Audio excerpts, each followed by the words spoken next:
Bienvenue à cette série d'introduction à la programmation Python. Cette série va se diviser en plusieurs épisodes, pas trop longs, et aujourd'hui on va attaquer le premier épisode de la série. Mais juste avant, en termes de public, à qui s'adresse cette activité? Eh bien, elle s'adresse à un public divers, en fait. Donc pour des personnes qui n'en ont jamais fait Python, donc par exemple des élèves qui rentrent en seconde, ça sera plutôt une activité d'introduction à Python. Alors que pour des personnes qui ont déjà un petit peu touché, eh bien, ils pourront se servir de cette série pour synthétiser leurs connaissances sur Python. Un public un peu spécifique, ce sont les élèves qui auront choisi en première la spécialité NSI. Cette activité permettra, dès le début de la première, de mettre en place les fondamentaux sur la programmation Python. En termes de méthodologie, ce que je vous conseille, c'est pas de voir la vidéo dès le départ, mais d'abord faire l'activité et d'essayer de réaliser les différentes missions par vous-même. Et ensuite, et seulement ensuite, venir voir la vidéo, à la fois pour avoir un peu plus d'explications et pour voir les corrections et pour ajuster le tir le cas échéant. Pour réaliser les missions, eh bien, il vous faudra un environnement de développement. En fait, le notebook que vous avez sous les yeux va vous être mis en pièce jointe et vous verrez que vous pouvez exécuter vos programmes directement sur cet environnement. Vous avez également d'autres environnements en ligne que vous pouvez utiliser, comme le site Replit ou le site Python Tutor. Enfin, si vous avez des choses installées sur votre ordinateur, vous pouvez également les utiliser. Eh bien, vous avez déjà, avec Python, avec l'installation de base de Python, une application qui s'appelle Idle, qui vous permettra de développer. Si vous êtes débutant, je vous conseille l'application Tony, qui est très bien faite et qui permet de voir pas mal de choses assez simplement. Et puis, un peu plus tard, lorsque vous serez sur des projets un peu plus structurés, vous passerez sur un IDE complet, comme PyCharm Community. Bien, on va pouvoir maintenant commencer le premier épisode de la série. Alors, l'objectif de ce premier épisode, c'est tout simplement d'introduire ce qu'est un programme, un algorithme, un programme et des instructions, et de réaliser votre premier programme avec des instructions de base. Alors, un algorithme, c'est quoi? Eh bien, un algorithme, c'est tout simplement une suite d'étapes qui permettent de résoudre un problème, d'atteindre un objectif. Par exemple, si je veux fabriquer une chaise, eh bien, il va falloir que j'ai des planches de bois, que je découpe ces planches de bois, que je forme mes quatre pieds, mon assise et mon dossier, et que j'assemble tout cela. C'est un algorithme. Maintenant, d'un point de vue informatique, il faut que l'ordinateur comprenne le langage. Et donc, il va falloir écrire ce qu'on va appeler maintenant un programme informatique avec un langage informatique qui est compréhensible par l'ordinateur.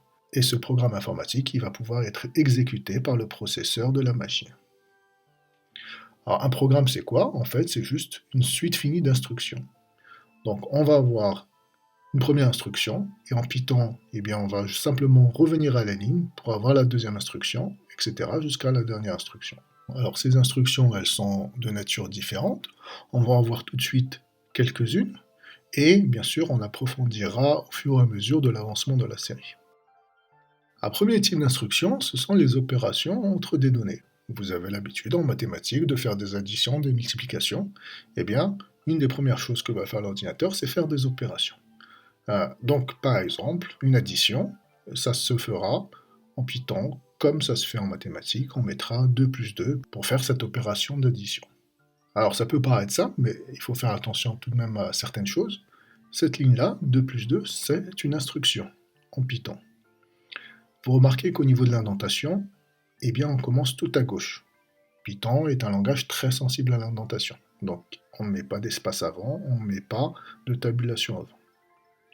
Et lorsque je veux passer à la deuxième instruction, eh bien, je fais un retour à la ligne. Donc pour la multiplication, 2 fois 2, j'utilise en fait la touche étoile du clavier. Ça veut dire multiplication. Pour la puissance, c'est 2 étoiles. Donc voilà quelques instructions simples. Et en fait, vous utilisez finalement l'interpréteur Python comme une calculatrice. Alors on peut travailler sur une autre opération qui est la division. Il faut faire juste attention que la division, il y a la division classique, la division décimale. Ça se représente en Python par un slash, donc 7 divisé par 2, ça donne 3,5. Maintenant, il y a également la division euclidienne, c'est la division posée de votre enfance, sans décimale. Eh bien, on obtient le quotient par un double slash et le reste par un pourcentage. Donc, le quotient de la division euclidienne de 7 par 2, c'est 3. Et le reste, c'est 1. Donc, au final, on a 7 qui est égal à 2 fois 3 plus 1. Alors, donc, ces opérations-là qu'on a vues, eh bien, c'est des opérations entre des opérandes qui sont de type entier. Donc, les données sur lesquelles opèrent ces opérations sont des nombres entiers. On approfondira un peu plus tard, dans un autre épisode, cette question des types de données. Mais on voit que on peut faire un plus avec autre chose que des nombres entiers. Donc, vous voyez juste en dessous, on a Python plus introduction. C'est quoi Python et c'est quoi introduction? Vous remarquez qu'il y a autour de Python et d'introduction des guillemets, des simples guillemets. On pourrait mettre aussi des doubles guillemets, ça c'est valable également. Et bien ça représente du texte. Plus précisément, on dit des chaînes de caractères, des strings. Eh bien, lorsqu'on fait un plus entre deux chaînes de caractères, qu'est-ce que ça fait? Ça concatène les deux chaînes de caractères, c'est-à-dire ça les colle. Donc, si on fait Python plus introduction, qu'est-ce que ça va donner? Ça va donner Python introduction accroché. Si on fait Python x 3, eh bien, qu'est-ce que ça fait? Eh bien, ça concatène 3 fois la chaîne de caractères Python. Donc, ça va donner Python, Python, Python. Donc, vous remarquez que, finalement, les opérations, le sens de l'opération dépend du type de données, du type de l'opérande. Encore une fois, pour l'instant, c'est juste une introduction, on approfondira un peu plus tard. Voilà une première nature d'instruction, c'est des opérations entre données. Maintenant, une autre nature d'instruction, c'est de faire appel à des services du système d'exploitation, que ce soit Windows, macOS, Linux, Android, etc. Donc, pourquoi? Parce que le système d'exploitation, il a accès à pas mal de ressources, par exemple à l'écran, au clavier, aux interfaces, à la mémoire, aux fichiers, aux processus. Et donc, le langage de programmation va nous permettre d'accéder à ces services. Ce que vous allez utiliser principalement, ce sont deux services simples qui sont l'affichage à l'écran et la récupération de texte depuis le clavier. Sauf pour les NSI où vous allez plus tard utiliser des services un peu plus évolués.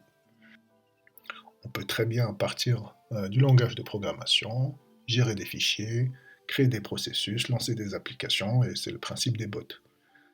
Donc pour revenir à ce qui est attendu en seconde et première, l'instruction print qui permet d'afficher sur la sortie standard, c'est-à-dire l'écran, parce qu'il y a des options pour afficher ailleurs que sur la sortie standard, ce qu'elle va faire à la base, c'est qu'elle va afficher à l'écran ce qu'il y a en paramètres.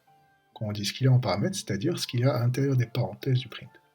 Donc ce qu'il y a à l'intérieur des parenthèses, c'est un texte qui va être affiché. On peut également afficher plusieurs choses en séparant par des virgules, et ces choses peuvent être soit du texte, et peuvent également être les résultats d'une opération. L'autre instruction système que vous devez connaître, c'est input. Input, ça permet de récupérer un texte depuis l'entrée standard, c'est-à-dire depuis le clavier.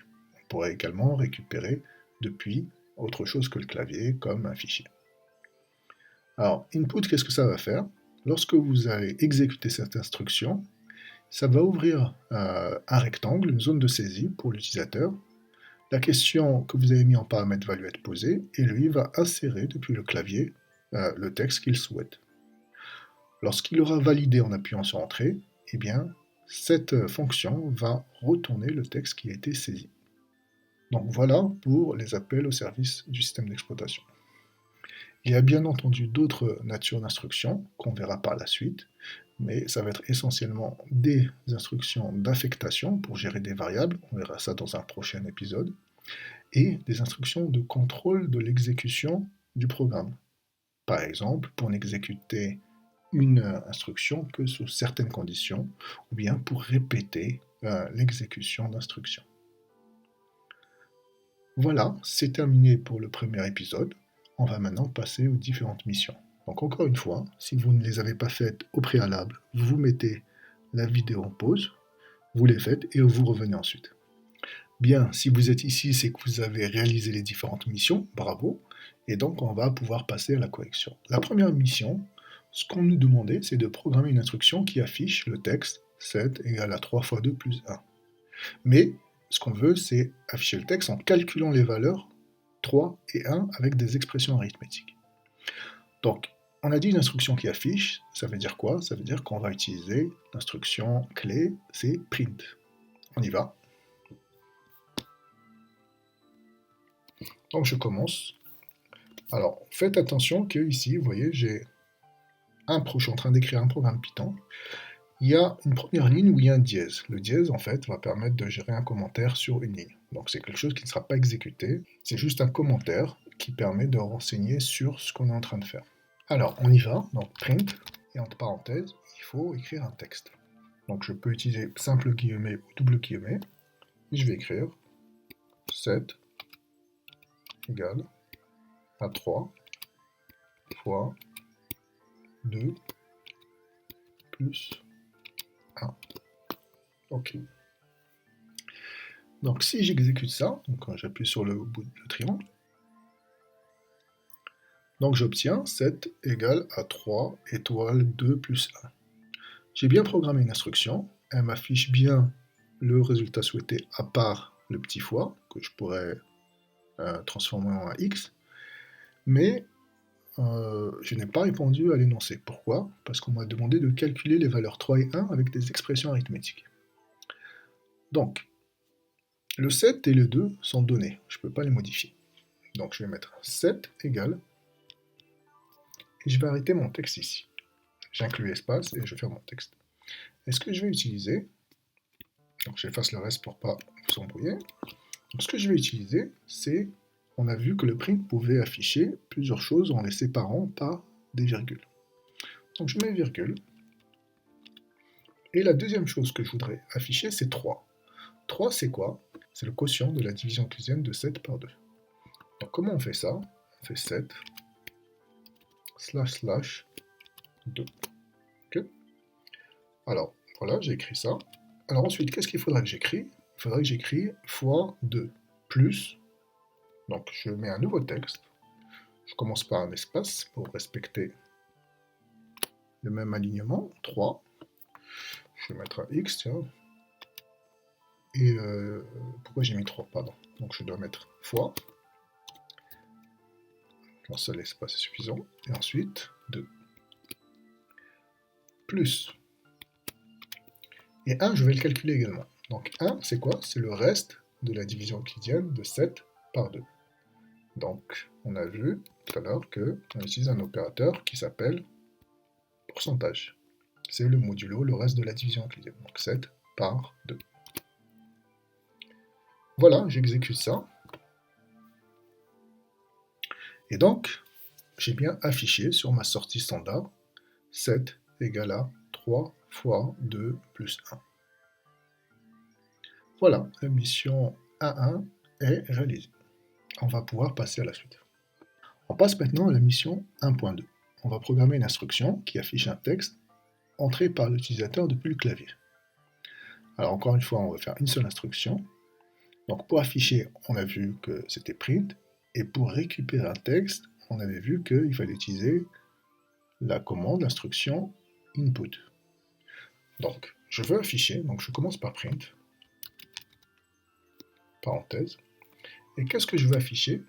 Eh bien, je vais afficher ce qui va être récupéré depuis l'utilisateur. Comment je fais pour récupérer depuis l'utilisateur? Eh bien, j'utilise la fonction input. Input, qu'est-ce qu'elle prend comme argument? Elle prend en argument la question qui va être affichée, donc je peux mettre ce que je veux. Et voilà. Donc je peux exécuter cette instruction. Qu'est-ce que ça va me faire quand je vais l'exécuter? Ça me fait apparaître un rectangle qui est une zone de saisie et un texte au-dessus. Rentrer un texte. Donc dans ce rectangle, l'utilisateur peut saisir ce qu'il veut sur son clavier. Et pour valider la saisie, il va appuyer sur Entrée. Donc on voit que juste en dessous a été affiché saisie d'un texte par l'utilisateur. Donc le texte qui était rentré par l'utilisateur a été affiché à l'écran. On va passer à la mission suivante.